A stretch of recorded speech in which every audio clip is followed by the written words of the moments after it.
The New York State Office of Addiction Services and Support, or OASAS, provides this podcast as a public service. Thoughts and opinions expressed do not necessarily represent or reflect those of the agency or state. This is Addiction, the Next Step.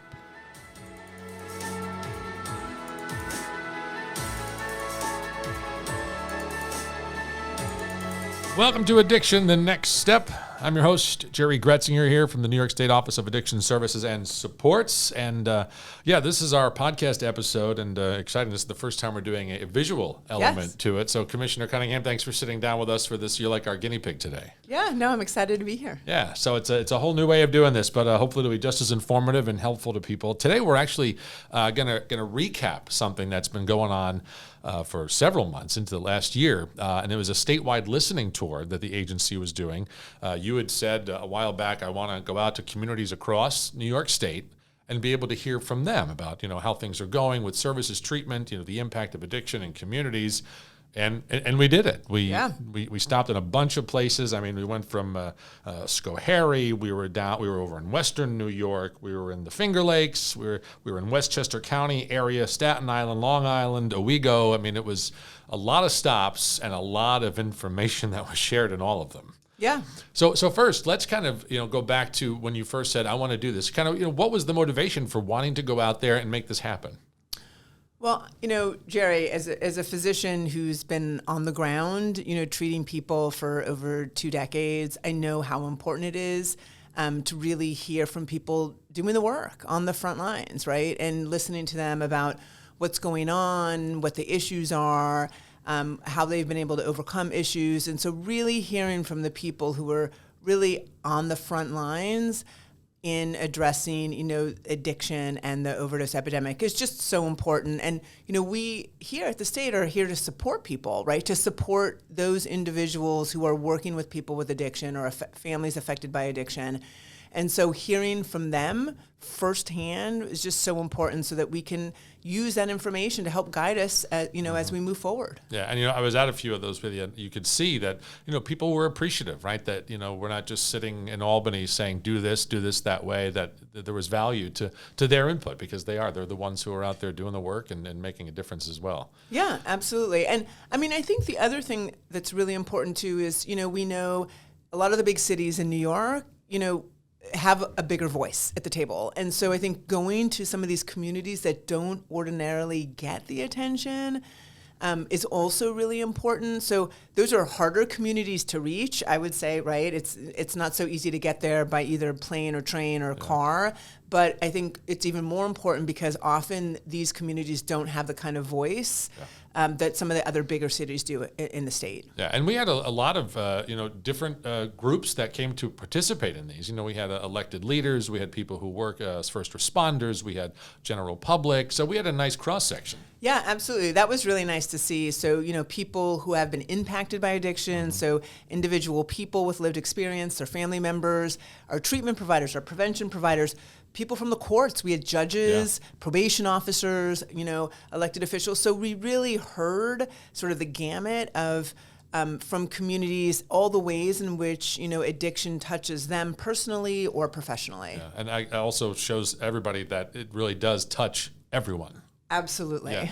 All right. So I think that people want to know, what were some of the key takeaways? I know there were some pretty consistent themes from the messaging and what you heard from people. Yeah. So I would say by far the most common message I heard was about the workforce. So we know that the workforce has really been exhausted and, really sort of stressed out and stretched to their limits. And this is because of COVID.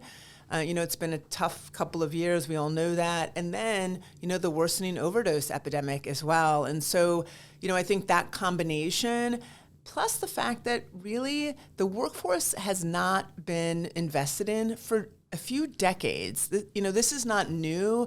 There really hasn't been the kind of investments that's been necessary in addiction and, mental health, behavioral health in general.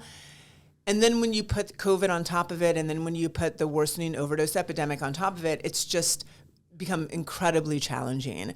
And so I think, really hearing that and what that means for programs and really the struggles that they're having is real and important to hear. And so we've done a ton to really try and support both the workforce that exists and to think about how to get people to come into the field as well. Yeah. It's not going to change overnight because we are decades behind, but we absolutely have to be investing in the workforce because without a workforce, we can't do anything. And so we are investing in the workforce. And so, all kinds of initiatives that have ranged from bonuses to cost of living adjustments, and that's been 3 back-to-back years, to doing scholarships to bring people into the field, to paid internships. We're working on some loan repayment efforts.